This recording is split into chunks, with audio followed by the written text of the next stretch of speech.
Dhe nga ana tjetër, u sigurova që t'ju sjellja ca diell këtu. Shoh që tani që do largohem është sërish errësirë. Shqiptarët janë Taliban perëndimor. Çfarë do të thotë kjo? Ne jemi me aleancën transatlantike deri në fund. Ekuilibri midis ambicjeve të sigurisë dhe atë që unë e quaj qëndresa e civilizimit. Çka me fjalë të tjera do të thotë se po përballemi me rrezikun që barra e sigurisë të shtrembërojë përparësitë ekonomike.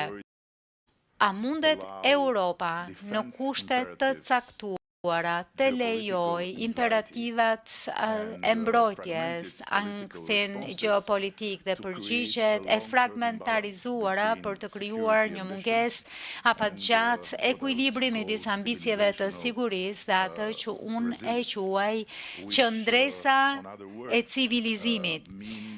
Çka me fjalë të tjera do të thotë se po përballemi me rrezikun që barra e sigurisë të shtrembërojë përparësitë ekonomike. Inferioriteti i perceptuar strategjik të shkaktojë një mbireagim dhe ajo çfarë është pjesa më dramatike, duke folur për NATO 3.0 apo çfarë do ta quani, është që fragmentarizimi burokratik dobëson reagimin.